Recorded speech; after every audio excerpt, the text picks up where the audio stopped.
Unjuk rasa CASN dan P3K di Kota Kendari yang menolak penundaan pengangkatan di kantor DPRD Sulawesi Tenggara berlangsung ricuh.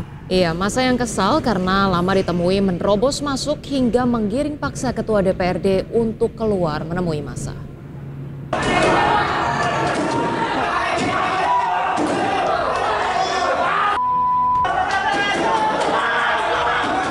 Menolak penundaan pengangkatan, ratusan CPNS dan calon pegawai P3K di Kota Kendari geruduk kantor DPRD Provinsi Sulawesi Tenggara. Kericuhan tak terhindarkan ketika massa yang kesal menunggu lama menerobos masuk hingga menggiring paksa Ketua DPRD Sultra Laode Tariala.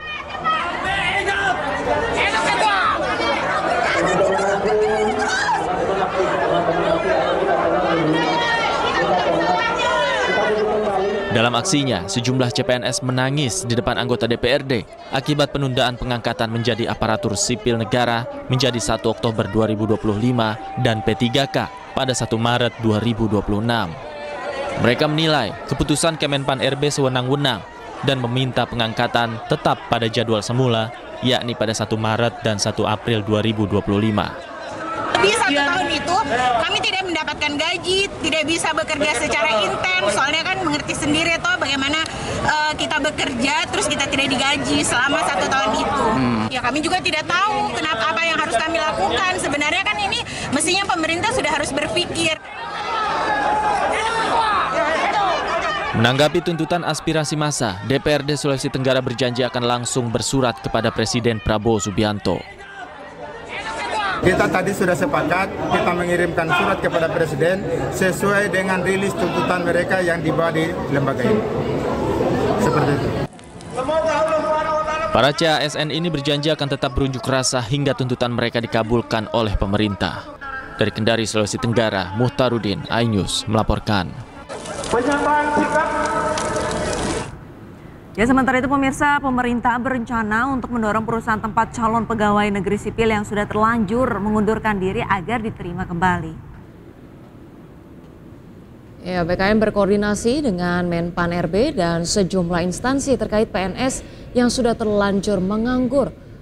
Padahal pengangkatan CPNS diundur menjadi tanggal 1 Oktober 2025. BKN akan berupaya menghubungi kantor-kantor calon pegawai negeri sebelumnya supaya mereka bisa kembali bekerja hingga waktu pengangkatan mereka. Empati dari pemerintah. Banyak yang memberikan informasi pada saya bahwa ada yang keluar dari pekerjaannya. Resign. Karena berharap 1 April sudah bekerja, ternyata ada penyesuaian waktu ditunda sampai dengan Oktober dan Maret. Mereka sudah terlanjur keluar dari pekerjaan. Sekarang menganggur. Kemudian ada juga yang menyampaikan ke saya sudah beli tiket untuk berangkat menuju tempat pekerjanya di tanggal 1 April atau tanggal 30 Maret. Atau saat nanti setelah Lebaran sudah mulai masuk kantor. Nah, sudah beli tiket.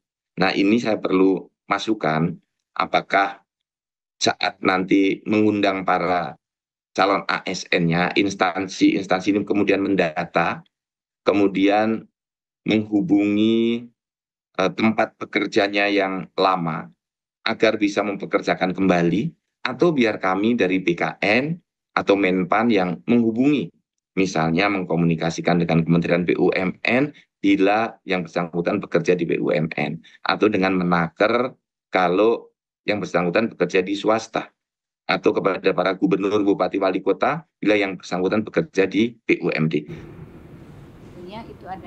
Sebelumnya, pemerintah memutuskan menunda pengangkatan CPNS 2024. Pengangkatan CPNS yang semula dijadwalkan pada Maret 2025 diundur menjadi 1 Oktober 2025. Menteri Pendayagunaan Aparatur Negara dan Reformasi Demokrasi Rini Widiantini juga mengundur penugasan pegawai pemerintah dengan perjanjian kerja atau P3K yang sebelumnya direncanakan Februari dan Juli 2025 menjadi 1 Maret 2026. Banyak perjuangan yang kita berikan afirmasi dengan mempertimbangkan kebutuhan penataan dan penempatan ASN untuk mendukung berbagai program prioritas pembangunan dan menjawab secara tuntas berbagai tantangan yang muncul dalam proses pengadaan CASN, penataan ASN nasional secara menyeluruh dan adanya usulan penundaan seleksi dari beberapa daerah, pemerintah mengusulkan untuk dilakukan penyesuaian jadwal pengangkatan CASN sebagai pegawai ASN dengan perkiraan pengangkatan pada akhir 2025 atau di awal 2026. Memastikan bagi pelamar yang telah mengikuti dan dinyatakan lulus selesai CASN tetap diangkat sebagai pegawai ASN. Panglima TNI menegaskan prajurit aktif yang kini menjabat di instansi dan lembaga lain harus pensiun dini atau mundur. Iya, keputusan ini diambil sesuai dengan Undang-Undang TNI.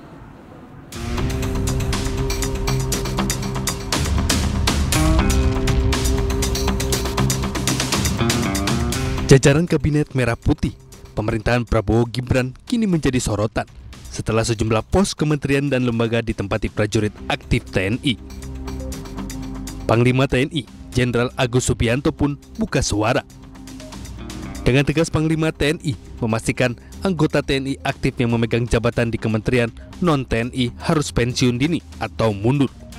Jadi prajurit TNI aktif dan menjabat di kementerian atau lembaga lain akan pensiun dini atau mengundurkan diri dari dinas aktif sesuai dengan pasal 47. Dalam Undang-Undang TNI Nomor 34 Tahun 2024, Pasal 47 Ayat 1 mengatur prajurit TNI hanya dapat menduduki jabatan sipil setelah mengundurkan diri atau pensiun dari dinas aktif keprajuritan.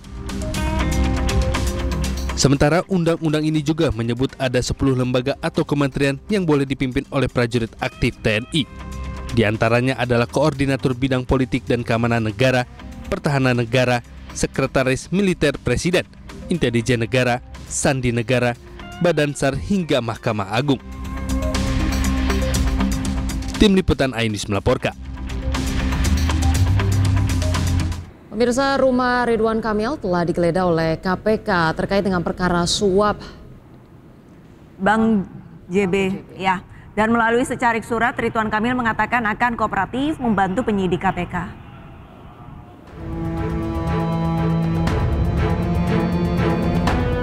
Penyidik KPK telah menggeledah rumah mantan Gubernur Jawa Barat Ridwan Kamil di Bandung, Jawa Barat.